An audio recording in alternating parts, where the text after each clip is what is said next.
He was never meant to see this. Returning home hours earlier than planned, a millionaire pushed open his front door and froze. In the living room, the maid was on her knees, clutching his daughter tightly, both of them sobbing as if the world had ended. His daughter's tiny hands gripped the maid's shirt like her life depended on it. Something was very wrong. And in the next few seconds, he would learn a truth that would shake his entire world apart. The Great Harrington estate was never silent. Even at noon, there was always the faint hum of cleaning, the soft clink of silverware being polished. But today, nothing. Daniel Harrington, a millionaire feared in boardrooms, stepped into his own home hours earlier than anyone expected. His footsteps echoed across the marble floor, the sound almost unnerving in the stillness. He had not told a soul he was coming.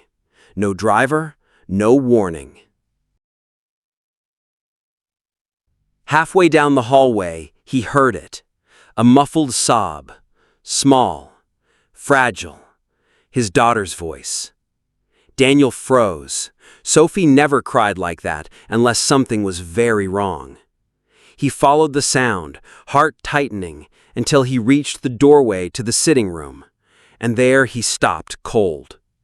On the carpet, Maria, the quiet maid who barely spoke above a whisper, was on her knees, clutching Sophie to her chest. The little girl's face was buried in Maria's uniform, her shoulders trembling. Both of them were crying. The fire crackled in the hearth, but the room felt cold. For a moment, Daniel could only stare.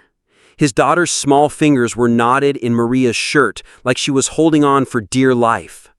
Maria's face was pale, her eyes darted toward the door like she was expecting someone, or fearing them. What is this? Daniel's voice was low, dangerous. Maria flinched, but did not let go of Sophie. Sophie turned, her eyes red and wet. "Daddy, please, don't let them come back." Daniel's stomach dropped. Them? He stepped forward, his shadow stretching across the room. "Maria, talk to me, now." But Maria just shook her head, and in that silence, Daniel knew. This was not a moment he had accidentally walked in on. This was a moment someone had tried to hide from him.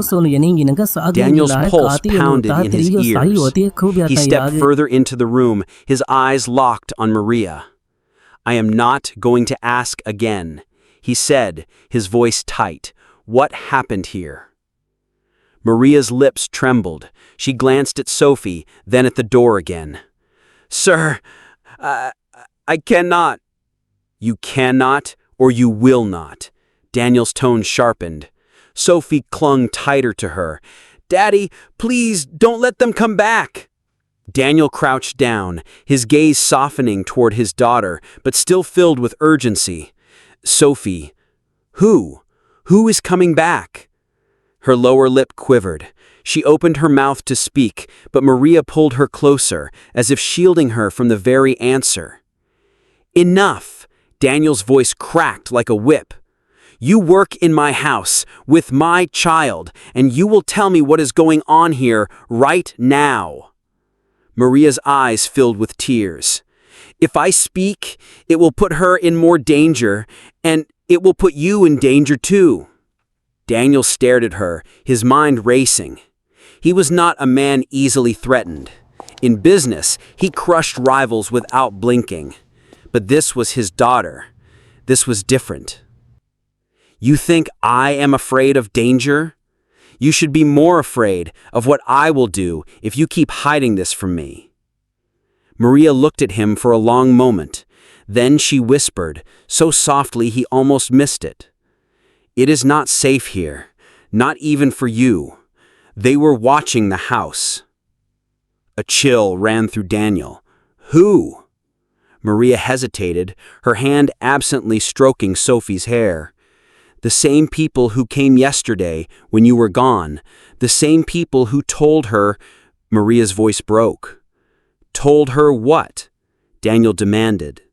Maria's eyes welled over. That her mother is not coming back.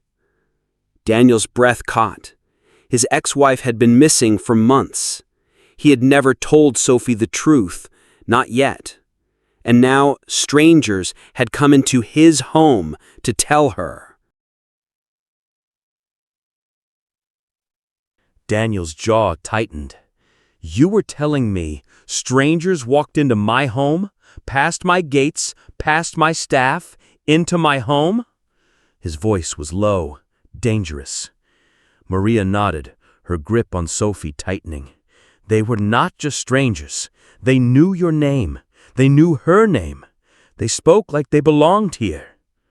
Daniel's eyes narrowed. What did they want? Maria swallowed hard. To scare her. To make sure she knows she will never see her mother again. And to make sure you understand. They are watching you. A flicker of rage burned behind Daniel's controlled expression. How did they even get in? My security, your security was gone. Maria cut in quickly, her voice shaking. That day, they were sent away for maintenance on the cameras. I thought it was strange. Then the men arrived. Daniel's mind raced. This was no coincidence. This was planned. Sophie's voice broke the tense silence. Daddy, they said, if you don't give them what they want, they'll take me away. Daniel felt the blood drain from his face. They told you that?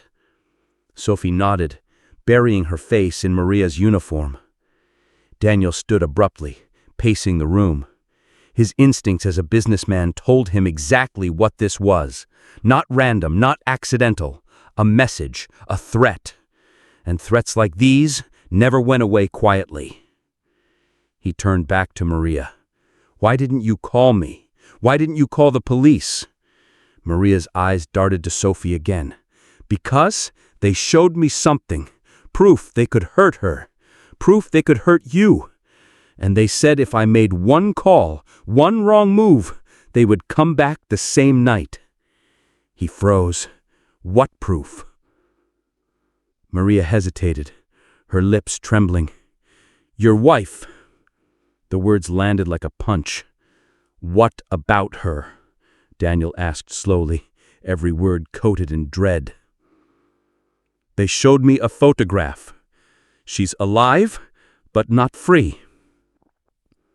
Daniel's hands curled into fists. You are telling me my wife is alive? Maria's voice shook. Yes, but they made it clear she will not stay that way if you fight them.